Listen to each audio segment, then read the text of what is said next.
نحمده ونستعينه ونستغفره ونعوذ بالله من شرور أنفسنا ومن سيئات أعمالنا. من يهده الله فلا مضل له ومن يضلله فلا هادي له. ونشهد أن لا إله إلا الله وحده لا شريك له وداعيا إلى الله بإذنه وسراجا منيرا. فقد قال الله تعالى في كلامه المجيد والفرقانه الحميد: أعوذ بالله من الشيطان الرجيم. بسم الله الرحمن الرحيم. إن الله وملائكته يصلون على النبي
সম্মানিত মুসল্লিয়ান কিরাম, আসসালামু আলাইকুম ওয়া রাহমাতুল্লাহি ওয়া বারাকাতুহু।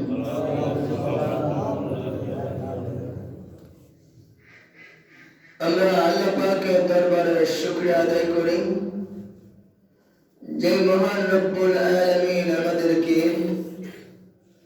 সুস্থ রেখে এই প্রচন্ড শীতের মধ্যে সত্য প্রবাহের মাঝেও আল্লাহ তাআলা আমাদেরকে আগে আগে আল্লাহ পাকের এই জান্নাতের বাগানে আসার আল্লাহ সুযোগ করে দিলেন।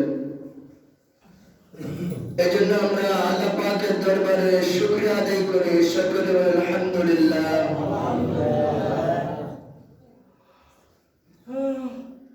আজকে জমাদিউস সানির দ্বিতীয় খুতবা। আজকে দ্বিতীয় খুতবার আলোচনার বিষয় হচ্ছে পিতামাতার হক সন্তানের উপরে। أعوذ بالله من الشيطان الرجيم. بسم الله الرحمن الرحيم.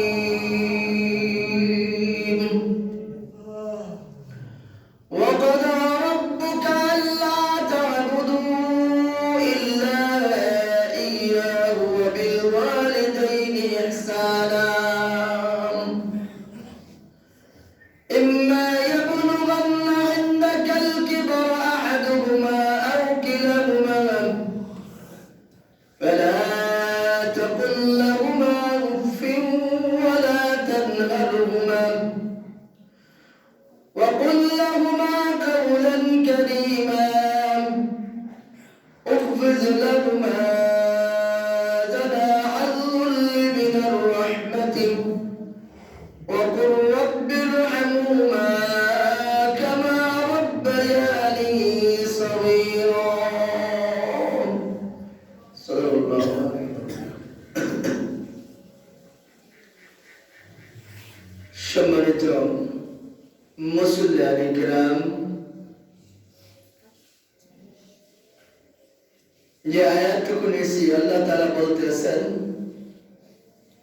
যে ওয়াকাদা রাব্বুকা আল্লা তা'বুদু ইল্লা ইয়াহু, যে তুমি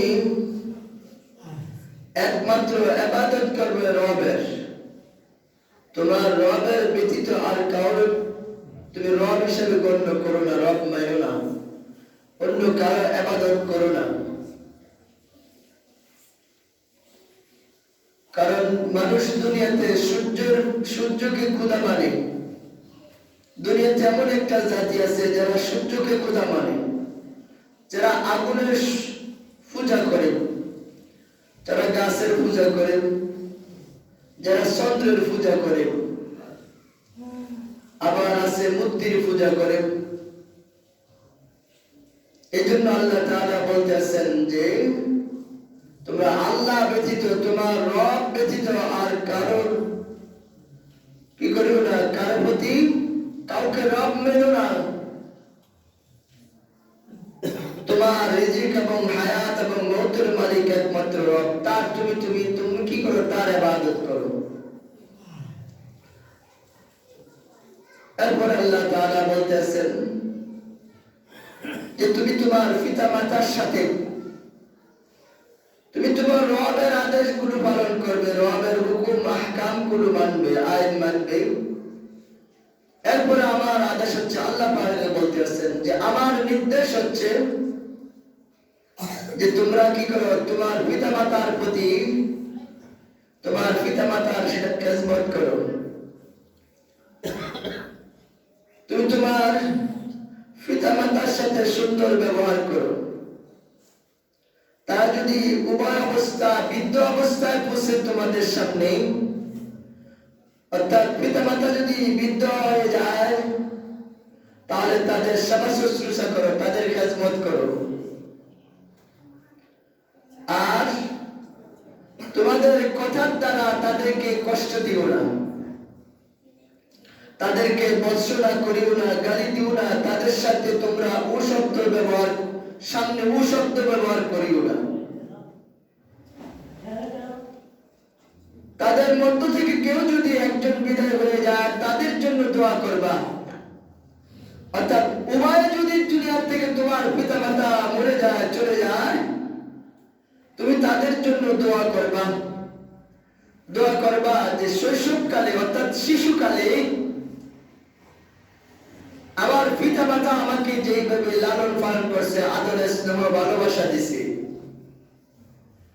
মা বুকের দুধ খাওয়াইছে, গুমুদ কাছাইছে, আর বাবা মাথার গান ফায়ার ফেলে মানুষ করেছে। এই শৈশবকালে আমাদের পিতামাতা আমাদেরকে যেভাবে মায়া মমতা ভালোবাসা দিয়ে আগলে রেখেছেন, আল্লাহ তাআলা বলছেন অকুর রব্বির হামহুমা, তুমি তোমার রবের কাছে বলো, তোমার মালিকের কাছে বলো, আল্লাহ আমাদেরকে আমাদের মা বাবা যেভাবে শিশুকালে লালন পালন করেছে, ভালোবাসা স্নেহ দিয়েছে, তুমিও তাদেরকে তোমার রহমতের কোলে লালন পালন করো। সুবহানাল্লাহ। হাদিস শরীফে আছে যে যে সন্তান পিতামাতা দুনিয়া থেকে চলে যায়, অর্থাৎ দুনিয়াতে আসে, পিতামাতা আসে অথবা চলে গেছে দুনিয়া থেকে, যে সন্তান প্রত্যেক ফরজ নামাজের পরে দোয়া করে পিতামাতার জন্য, আল্লাহ নাকি তার হায়াত বাড়িয়ে দেয়। সুবহানাল্লাহ। নবীজি বলেন তার রিজিক আল্লাহ বাড়িয়ে দেন। সুবহানাল্লাহ। ওই সন্তান, যে সন্তান পিতামাতার জন্য প্রত্যেক ফরজ নামাজের পরে দোয়া করে, তার রিজিকের মধ্যে আল্লাহ পাক বরকত বাড়িয়ে দেয়। সুবহানাল্লাহ। এরকম খোদার গালা আছে, দাজ্জাল আছে যে বছরে একবারও যায় না কবরস্থানে। কথাটা এই জন্য বললাম যে মা বাবার রসুল আমি দুনিয়া দেখলাম, বছরে একবারও যায় না কবরের পাশে, যে মা বাবা তো চলে গেছে, একটু কবর একটু দোয়া খায়ের করি না। যখন সে নামাজ পড়বে তখন তার মা বাবার জন্য দোয়া করবে, লোকটা যখন আগুনদার হবে তখন তার পিতা মাতার জন্য দোয়া অটোমেটিকই আসবে। আল্লাহ তাআলা আমাদেরকে পিতা মাতার মাধ্যমে দুনিয়াতে পাঠিয়েছেন। স্বামী স্ত্রী মিলন করার পরে, সহবাস করার পরে, স্বামী স্ত্রী মিলনের পরে যখন আল্লাহ তাআলা ওই পুরুষের থেকে যে বীর্যটা নারীর মধ্যে যায়, এই বীর্য দিয়ে এক ফোঁটা নাপাক পানি দিয়ে আল্লাহ তাআলা মানুষ সৃষ্টি করলেন। অর্থাৎ আমাদেরকে যে সৃষ্টি করলেন, মা বাবার পেটে আমরা গেলাম, পিতা মাতা মিলন করার পরে সহবাস করার কারণে আল্লাহ তাআলা আমাদেরকে মায়ের গর্ভে দিলেন। 3 মাস পর্যন্ত তার কোন লক্ষণ দেখা যায় না, যেটা এটা পানি অবস্থায় থাকে, নাফাক অবস্থায় থাকে। এই 3 মাস, 1 মাস, 1.5 মাস পরে এটাকে আল্লাহ তাআলা রক্ত করেন। 3 মাস পরে রক্তের খণ্ড করেন, রক্ত করেন। এই নাফাক পানিটাকে আল্লাহ তাআলা রক্ত বানান। এই রক্তটাকে আল্লাহ তাআলা যখন 3 মাস থেকে 1.5 মাস পর থেকে শুরু হয়ে যায়, সন্তান যখন মায়ের গর্ভে আসে তখন মার খানা দানা হয় না, ঠিক মতনে ঘুম হয় না, বমি করে বমি ভাব আসে। 3 মাস পরের থেকে আরো বেশি শুরু হয়ে যায়। মা কত কষ্ট করে। এজন্য সাহাবায়ে কেরাম জিজ্ঞাসা করলেন, ইয়া রাসূলুল্লাহ, খেদমত করব কার, সেবা করব কার, সেবা করব কার, খেদমত করব কার? আল্লাহর নবী বললেন, উম্মুকা, তোমার মায়ের। সাহাবায়ে কেরাম জিজ্ঞেস করলেন, ইয়া রাসূলুল্লাহ, খেদমত করব কার? নবীজি বললেন উম্মুকা, তোমার মায়ের। সাহাবায়ে কেরাম আবার জিজ্ঞেস করলেন উম্মুকা ইয়া রাসূলুল্লাহ, খেদমত করব কার? রাসূল বললেন উম্মুকা, তোমার মায়ের। সাহাবায়ে কেরাম চতুর্থবার চারবারের সময় আবার জিজ্ঞেস করলেন যে খেদমত করব কার, সেবা করব কার? আল্লাহর নবী বললেন তোমার আবুকা, তোমার বাবা। মায়ের কথা তিনবার বলছে আর আব্বার কথা বলছে একবার। আলোচনা শুরু করলাম যে মা কত কষ্ট করে, সন্তান যখন গর্ভে আসে এটা যখন রক্তে পরিণত হয়ে যায় এই পানিটা, তখন থেকে মার অসুবিধা শুরু হয়ে যায়। 3 মাসের পর থেকে মার অসুবিধা আরো বেশি শুরু হয়ে যায়।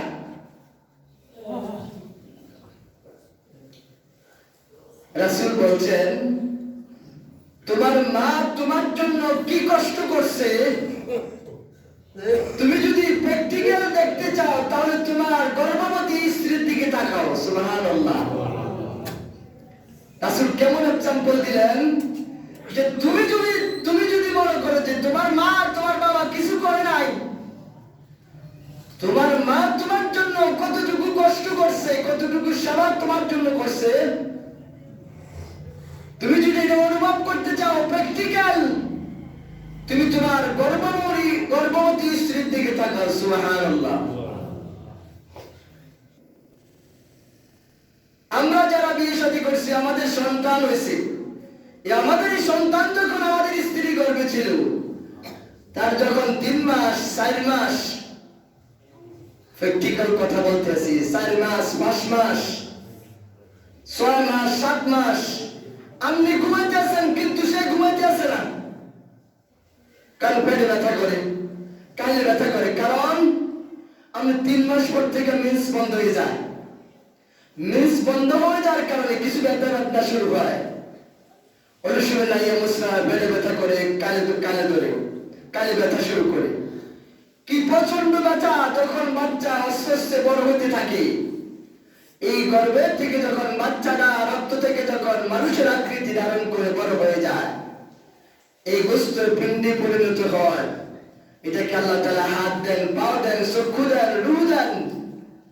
তখন 7 মাসের পরে, 8 মাসের পরে, 9 মাসের পরে, 9 মাস, তখন বাচ্চা আবার লড়াচড়া করে শুরু করে। এই জন্য আলোচনার শুরুতে আল্লাহ তাআলা বলছেন ওয়াকাদা, তুমি তোমার রবের ইবাদত করো, তুমি তোমার রবের ইবাদত করো। চিন্তা করে দেখেন, আপনি কেন ইবাদত করবেন না? আল্লাহ তাআলা আমাকে আপনাকে যখন মায়ের গর্ভে দেওয়া হলো, ওই মায়ের মাসিক বন্ধ করে দিলেন। বাচ্চাকে যখন রূহ দেওয়া হলো, বাচ্চা যখন মায়ের গর্ভে বড় হতে আরম্ভ হলো, এজন্য ডাক্তারদের পরামর্শ, যখন সন্তান গর্ভে আসে তাকে ভিটামিন, ক্যালসিয়াম খাওয়াও, ভিটামিন খাওয়া, দুধ কলা খাওয়াও, ফল ফ্রুট খাওয়াও, তাকে ভালো সুস্বাদু খাদ্য খাওয়াও। ওই মা যে খানা খাইবেন, এই মায়ের খানাগুলো সন্তান খাবে। যারা নামাজ পড়তে চান না, শুধু সপ্তাহে একবার আসেন, চিন্তা করে দেখেন আপনি যখন মায়ের গর্ভে বড় হচ্ছেন, আল্লাহ আপনাকে কিভাবে বড় করবেন। আল্লাহ তাআলা আমার আপনার মুখ দিয়ে আল্লাহ তাআলা মায়ের পেটের মধ্যে খাওয়ার ব্যবস্থা করেন নাই। আমরা মুখ দিয়ে মায়ের পেটের মধ্যে খাই নাই, অথচ বড় হয়েছে বাচ্চারা 1 KG, 1.5 KG, 2 KG, 3 KG, 5 KG হয় বাচ্চা, হয় না? অনেকে 2টা জন্ম দেয়, 3টা হয়, 4টা হয়, 5টা হয়, 6টা হয়, যমজ সন্তান জন্ম নেয়। এই বাচ্চাগুলো যে মায়ের গর্ভে খায়, আল্লাহ তাআলা কোন মায়ের নাভির যে নল আছে, এই নল দিয়ে আর বাচ্চার যে নল, নাভির নল, এই মায়ের বাচ্চা এবং মায়ের এই 2 নাভির নলে এক করে দেয়। সুবহানাল্লাহ। ওই যে 3 মাস থেকে মার মাসিক বন্ধ হয়ে যায়, মিস বন্ধ করে দেন আল্লাহ, এটা আল্লাহর বিধান।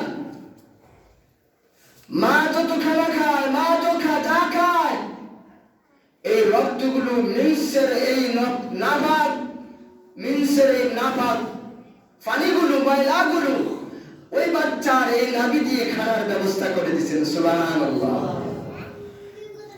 এই মুখটাকে পবিত্র রাখছেন, পুত পবিত্র, এই পবিত্র রাখছেন এই মুখটা। আজকে এই মুখ দিয়ে আমরা গালি দিই, ভুল করি, মদ খায়, গাঞ্জা খায়, ইয়াবা খায়। যে আল্লাহ তাআলা এই জবানটাকে, এই জিহ্বাটাকে, এই মুখটাকে এত পবিত্র রাখলেন গর্ভের মধ্যে 10টা মাস। এই নাবাদ জিনিসগুলো, মায়ের এই হায়াস নামাজের এই রক্তগুলো মুখে দিয়ে খাওয়ালেন না। আল্লাহ পাক একটা নলের ব্যবস্থা করে দিলেন, নাভি কালেকশন করে একটা লজের ব্যবস্থা করে দিলেন। এই পবিত্র জবানটাকে আল্লাহ তাআলা পবিত্র রাখলেন, নাপাক করলেন না। সুবহানাল্লাহ। কেন?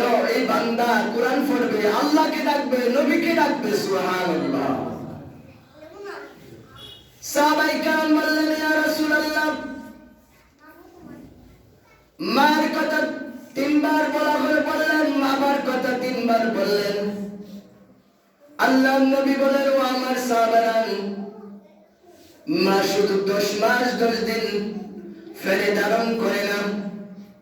এই 10 মাস 10 দিন ফেলে ধারণ করে, ধারণ করার পরে যখন সন্তান বড় হয়, দুনিয়াতে যখন আসার সময় হয়ে যায়, সন্তান যখন ভূমিষ্ঠ হয়, মা শিকার আরম্ভ করে দেয়, মা কান্দা আরম্ভ করে দেয়, মার জীবনটা চলে যায়। এই কষ্টটা দুনিয়ার রাসূল বলতেছেন, এই কষ্টটা, ব্যথাটা দুনিয়ার কোন মানুষ বুঝবে না, একমাত্র মা বুঝবে। মার যে কত কষ্ট হয়েছে।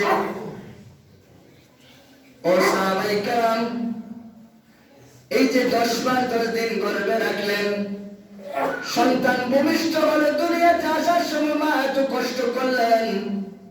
দুনিয়াতে আসার পরে মা 1.5 থেকে 2 বছর পর্যন্ত বুকের দুধগুলো সন্তানকে খাওয়ালেন।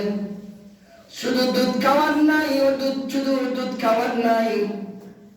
আল্লাহ নবী বলেন, সন্তান যখন আস্তে আস্তে বড় হতে থাকে, স্তনের মধ্যে যখন টান দেয়, একটা টানের সাথে সাথে মায়ের কলিজা যাইয়া আঘাত লাগে, ব্যথাগুলো। মা এতটুকু করছে, হ্যাঁ? আল্লাহ নবী বলেন, শুধু এতটুকু। খানা খেতে পারে না, খানা খেতে পারে না। আপনি 1 কেজি ওজনের একটা পাথর, এটা লইয়া হাঁটেন, সারাদিন কতক্ষণ হাঁটতে পারবেন? চিন্তা করে দেখছেন নি? মা 1 কেজি, 2 কেজি, 3 কেজি, 4 কেজি ওজনের এই বাচ্চাটাকে 10 মাস 10 দিন পর্যন্ত গর্ভে ধারণ করে চলেছে। এজন্য সন্তান যখন গর্ভে আসে, তাদেরকে স্যাক্রিফাইস করতে হবে, তাদেরকে সহযোগিতা করতে হবে। স্বামী স্ত্রী কাপড় চোপড়গুলো ধুয়ে দিতে হবে, এটা সুন্নাহ। স্বামী স্ত্রী খেজমত করতে হবে অবস্থায়, দরকার পড়লে তাকে নেলা দিয়ে খাওয়া দিতে হবে। অনেক সময় খানা খাইতে চায় না। মায়ের মর্যাদা বুঝাচ্ছি। আল্লাহ রাসূল বলছেন যে, ও সাহাবারা, এতটুকু কষ্ট শুধু করে নাই। এই বাচ্চাটা যখন প্রস্রাব করে, মা প্রস্রাবটা পরিষ্কার করে। সুবহানাল্লাহ। বাচ্চারা পায়খানা করে, এই বাচ্চা পায়খানাগুলো মা হাত দিয়ে পরিষ্কার করে, দ্রুত করে। সুবহানাল্লাহ। বাবা, আমরা কয়দিন ধুইছি? আমরা কয়দিন ধুই? আমরা কি ধুইছি? আমরা কি দুধ খাওয়াইছি? সন্তানকে আমরা গর্ভ ধুইছি নাকি পেটে? না। আল্লাহ নবী বললেন, তোমার মা তোমার জান্নাত, তোমার বাবা তোমার জান্নাত, তোমার পিতামাতা তোমার জান্নাত, তোমার পিতামাতা তোমার জাহান্নাম। সাহাবায়ে কেরাম বললেন, ইয়া রাসূলুল্লাহ, জান্নাত বুঝলাম না, জাহান্নাম বুঝলাম না। একবার বললেন, তোমার পিতামাতা জান্নাত, তোমার পিতামাতা তোমার জান্নাত, তোমার পিতামাতা তোমার জাহান্নাম, দুজক। আল্লাহ রাসূল বলেন, তোমার পিতামাতা যদি তোমার প্রতি সন্তুষ্ট থাকে, রাজি খুশি থাকে, তুমি যদি তোমার পিতা মাতার সাথে সুন্দর আচরণ করো, আর এই পিতা মাতা যদি আল্লাহর উপরে সন্তুষ্ট থাকে, রাজি খুশি থাকে, তাহলে মনে করবা তুমি জান্নাতি। সুবহানাল্লাহ। আর যদি তুমি তোমার পিতা মাতাকে কি করো, গালি দাও, বর্ষনা করো, বিদ্রুপ করেছে, তুমি ওষুধ পরে কিনে দাও না, সেবা শুশ্রূষা করো না, তোমার পিতা মাতার খোঁজ খবর রাখো না, তোমার মা বাবার মনে কষ্ট দাও, তোমার পিতা মাতার মনে কষ্ট দেওয়া মানে আল্লাহর মনে কষ্ট দেওয়া, আল্লাহর মনে কষ্ট দেওয়া যা মানে তুমি জাহান্নামী। নাউজুবিল্লাহ। আল্লাহ নবী সাহাবায়ে কেরামকে একদিন মজলিস করতেছেন, এইভাবে বসে আলোচনা করতেছেন, এমন সময় একজন বৃদ্ধ মহিলা আসলেন, রহমতুল নবী, যার শরীরের মধ্যে কোনো মুসামাসি বসা হারাম, যার গান থেকে মেশক আম্বরের ঘ্রাণ বার হয়, এমন নবীর গায়ের চাদর মুবারক খানা গায়ের থেকে খুলে দিলেন জমিনের মধ্যে।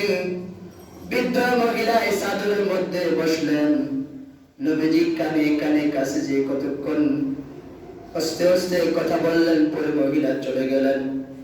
আলোচনার পরে সাহাবায়ে কেরাম বললেন, ইয়া রাসূলুল্লাহ, ইয়া হাবিবাল্লাহ, এই বৃদ্ধ মহিলাটাকে আপনার সম্মান আসমান জমিনে এত বেশি, আর আপনার গায়ের চাদর মুবারক খানা সাধারণ একজন মহিলার জন্য বিছিয়ে দিলেন।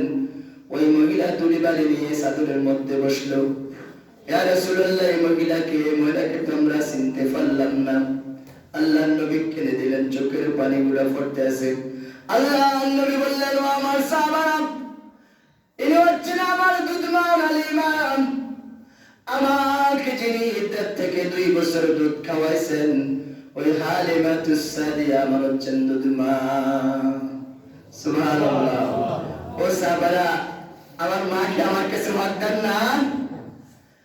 আমার মা কি আমার কাছে সম্মান পাওয়ার অধিকার আছে না? সাহাবায়ে কেরাম কি জিজ্ঞেস করতেছে? সাহাবায়ে কেরাম বলতেছে, অবশ্যই। আল্লাহ নবী বললেন, এজন্য তোমরা যখন কথা বলবা, তোমরা তোমার মা পিতামাতার সাথে সুন্দর আচরণ করবা। وبالوالدين إحسانا إما يبلغن عندك الكبر أحدهما أو كلاهما فلا تقل لهما أف ولا تنهرهما وقل لهما قولا كريما। তোমরা যখন বৃদ্ধ হয়ে যায় পিতামাতা, তোমরা তাদেরকে ভর্ৎসনা করো না, গালি দিও না, কষ্ট দিও না তোমার কথার দ্বারা। واخفض لهما جناح الذل من الرحمة। আর এমন কথা দেখছেন, এখন সন্তানেরা পিতামাতাকে ধমকি দেয়, গালি দেয়, আর আল্লাহ তাআলা বলছেন ওয়াকফিজ লাহুমা জানাহাজ যুল্লি। এই শব্দের অর্থ হচ্ছে তুমি তোমার পিতামাতার সাথে ও শব্দ করিও না।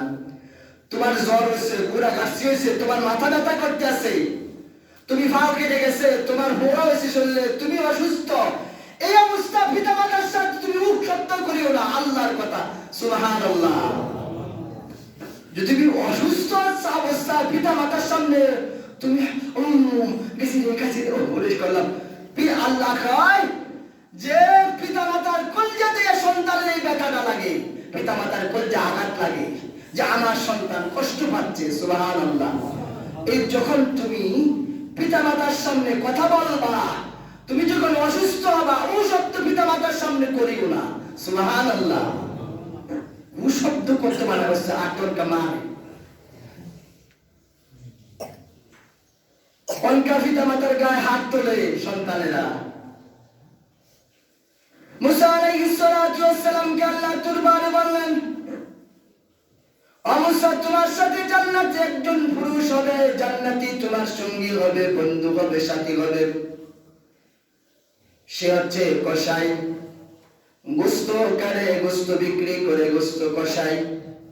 সে তোমার জান্নাতের বন্ধু হবে, সঙ্গী হবে, তোমার সাথে জান্নাতে যাবে, একই জান্নাতে থাকবে তোমার সাথে। মুসা আলাইহিস সালাতু ওয়াস সালাম আল্লাহকে প্রশ্ন করলেন, আল্লাহ ওই কসার বাড়ি কোথায়, তার নাম কি, তার ঠিকানা জানতে চাই। আল্লাহ তাআলা মুসা আলাইহিস সালাতু ওয়াস সালামকে ওই কষার ঠিকানা দিয়ে দিলেন। এজন্য জানতে চাইলেন একজন সাধারণ মানুষ কসাই, একজন আবেদন, একজন নেককার বান্দা ওনা, একজন কেমন আল্লাহর ওলি ওনা, আর সাধারণ একজন ব্যক্তির নাম বললেন যে কসাই গোশত বেচে। কসাইয়ের পরিচয় জানার পরে মুসা নবীর মনের মধ্যে এই উদয় হলো যে আমি এই ব্যক্তিকে জানতে চাই আর এই সুসংবাদটা দিয়ে দিতে চাই। মুসা আলাইহিস সালাতু ওয়াস সালাম ঠিকানা মতো চলে গেলেন কসাইয়ের বাড়িতে। বাড়িতে যে দেখলেন কসাই বাড়িতে নাই। কসাই বাড়িতে নাই। যিনি গোশত বিক্রি করেন ওই গোশত বিক্রেতা বাড়িতে নাই, ঘরে বসে আছেন। আওয়াজ দিয়ে সালাম দিয়ে ঘরে প্রবেশ করলেন। মুসা ওই যিনি গোশত বিক্রেতা তার মা ঘরে আছেন। কতক্ষণ পরে দেখলো ওই কসাই বাড়িতে আসলেন। আসার পরে মুসা নবীকে দেখে সালাম দিলেন। মুসা নবীকে চিনে না। মুসা নবী তো ওই লোককে চিনতে পারছেন, তার এই ঠিকানা এই ঘর। ঘরে আসার পরে হাতগুলো পরিষ্কার করলেন। হাতগুলো পরিষ্কার করে মাকে কি করলেন? গোসল করালেন। মার জামা কাপড় গুলা পরিবর্তন করে দিলেন, ভালো কাপড় পরিয়ে দিলেন। পরিধান করার পরে গায়ের মধ্যে তেল মালিশ করলেন মাকে। আবার মা হাঁটতে পারে না, কথা বলতে পারে না, চোখে দেখে না, প্যারালাইসিস। মা বৃদ্ধ অবস্থায়। মুসা নবী আলাইহিস সালাতু ওয়াস সালাম সবকিছু দেখতে আছেন। মার সেবা করার পরে আবার যে ফুটলাট করে গোশত নিয়ে আসছেন, এই গোশতটা রান্না করলেন। সংক্ষিপ্ত আকারে বলি, এই গোশতটা রান্না করলেন। রান্না করে রুটি বানালেন। রুটি বানিয়ে গোশত পাকি গোশত রান্না করে রুটি দিয়ে আবার মাকে খাওয়াচ্ছেন। সুবহানাল্লাহ। সারাদিন গোশত বেচছে, গোশত বেচাইয়া গোশত লইয়া আইছে, গোশত পাকাইছে, রুটি বানাইছে নিজের হাতে। এই যুবক রুটি বানালেন, গোশত পাকাইলেন, মারে গোসল করাইলেন, মার সেবা করলেন। মুসা নবী দুই গাল বেয়ে চোখের পানি পড়তে আছে। মুসা নবীকে খানা দিলেন। পরে মুসা নবী জিজ্ঞেস করলেন, ভাই আমি তোমাকে একটা সুসংবাদ দিতে আসছি। আমার বুঝ হয়ে গেছে, আমি উত্তর পেয়ে গেছি। আল্লাহ তাআলা তোমার মর্যাদা তো সম্মান এত বাড়ি দিয়েছে কেন? তুমি একজন জলিল কদর পয়গম্বরের সাথে একই জান্নাতে থাকবা। সুবহানাল্লাহ। আমি সেই মুসা আলাইহিস সালাম, আমি মুসা নবী। আল্লাহ পাক আমাকে জানিয়ে দিয়েছেন তোমাকে সুসংবাদ দেওয়ার জন্য। আমি বুঝতে পেরেছি আল্লাহ তোমাকে এত মর্যাদা কি জন্য দিয়েছে। তুমি সারাদিন এত কষ্ট করার পরে, পরিশ্রম করার পরেও তুমি কি করো? আয়েশা মায়ের সেবা করো, খেদমত করো, মার শুশ্রূষা করো, মার সেবা করো, মারে নিজে হাত দিয়ে খাওয়াও। এই মায়ের সেবা করার কারণে আল্লাহ তোমার মর্যাদা সম্মান বাড়িয়ে দিয়েছে। সুবহানাল্লাহ। আজকে আমাদের সন্তানেরা পিতামাতাকে গালি দেয়। ও যুবকেরা, নামাজ পড়ে লাভ হতো না, রোজা রেখে লাভ হতো না, দান খরচ করে লাভ হতো না। ওগুলো সব সম্মান। যদি তুমি পিতামাতার সাথে খারাপ আচরণ করো, আর যদি তুমি তোমার পিতামাতার সাথে উভয়ের সাথে সুন্দর আচরণ করো, তাহলে তোমার সবকিছুই কাজে আসবে। সুবহানাল্লাহ। এই জন্য সময় প্রায় শেষ। আমি যুবকদেরকে বলবো, আমরা পিতামাতার সাথে সুন্দর আচরণ করব, সুন্দর ব্যবহার করব। পিতামাতার সাথে রূঢ় আচরণ করব না, খারাপ আচরণ করব না, গালি দিব না। আল্লাহ নবী বলছেন যে আল্লাহ এবং জমিন পর্যন্ত, অর্থাৎ মা বাবার, কেউ যদি মা বাবার মনে কষ্ট দেয়, তাহলে মা বাবা যদি বদদোয়া দেয়, এই দোয়া ডাইরেক্ট সাথে সাথে কবুল হয়ে যায়। চিন্তা করছেন? কোনো পার্টিশন থাকে না, কোনো দরজা থাকে না। সাহাবায়ে কেরাম প্রশ্ন করলেন, ইয়া রাসূলুল্লাহ, যে আমার পিতামাতা দুজনে মারা গেছেন, এখন আমি তাদের কিভাবে আবার খেদমত করবো, সেবা করবো? আল্লাহ নবী বললেন, তুমি তোমার পিতামাতা উভয় মারা গেছে, উভয় বাবায় মারা গেছে, তুমি তাদের জন্য কি করো? দোয়া করো। সাহাবায়ে কেরাম জিজ্ঞেস করছেন, ইয়া রাসূলুল্লাহ, যে আমি পিতা মাতার সাথে খারাপ আচরণ করছি, বেয়াদবি করছি, গালি দিছি, অন্যায় করছি, মনে কষ্ট দিছি, কিন্তু মাফ চাইতে পারি নাই পিতা মাতার কাছে। আমার এই পিতা মাতার কাছে আমি মাফ চাইতে পারি নাই জীবিত অবস্থা, এখন তারা দুনিয়া থেকে চলে গেছে, এখন আমার করণীয় কি? কথা খেয়াল করেন। আল্লাহ নবী বলছেন, তুমি তাদের জন্য বেশি বেশি করে দোয়া করবা, বেশি বেশি করে দোয়া করবা, আর আল্লাহর কাছে বেশি বেশি করে ইস্তিগফার তওবা করবা, আর তাদের নামের উপরে তুমি বেশি বেশি করে সদকা করবা, দান সদকা করবা। সুবহানাল্লাহ। কারো যদি পিতা মাতা চলে যায়, আমরা যদি কারো পিতা মাতার মনে কষ্ট দিয়ে থাকি, গালি দিয়ে থাকি, ধমকি দিয়ে থাকি, খারাপ আচরণ করে থাকি, আমরা তওবা করব বেশি বেশি করে, আর পিতা মাতার জন্য দোয়া করব, আর পিতা মাতার নামে দান সদকা করব। যদি মন চায় পিতা মাতা আর কবরে যাব। আলোচনার ভূমিকাতে বলছি, সময় তো শেষ। এই যে সন্তান পিতা মাতার জন্য দোয়া করে, আল্লাহ তার রিজিক বাড়িয়ে দেয়, তার রিজিকের বরকত বাড়িয়ে দেয়, তার হায়াত আল্লাহ বৃদ্ধি করে দেয়। সুবহানাল্লাহ। তাই না? মতিনগর অনেকে আছে যে 2 বছর আছি তো পিতা মাতার কবরে কিন্তু জিয়ারত করায় না। কুফাল ফরা সন্তান, হতভাগ্য সন্তান, নাফরমান সন্তান, আল্লাহর ফেরেশতা, আল্লাহর লানত এর উপরে, আল্লাহর আযাবের ফেরেশতারা, রহমতের ফেরেশতা তার উপর লানত দেয় যে সন্তান পিতা মাতার জন্য দোয়া করে না। হাদিস। সাবধান। আপনার পিতা মাতা আপনার জান্নাত, আপনার পিতা মাতা আপনার জাহান্নাম। এবার পিতা মাতার আপনি কেমনে রাখবেন, কি করবেন, এটা আপনাদের উপর। ওয়াজ শুনতেছি, এন্দিয়া শুনে এন্দিয়া লাগিতেছি। আল্লাহ পাক আমাদেরকে পিতা মাতার সেবা, সুন্দর আচরণ করার তৌফিক দান করুন। ওয়া আখিরু দাওয়ানা আলহামদুলিল্লাহি রাব্বিল আলামিন। মা আসসালাম। আসসালামু আলাইকুম ওয়া রাহমাতুল্লাহি ওয়া বারাকাতুহু।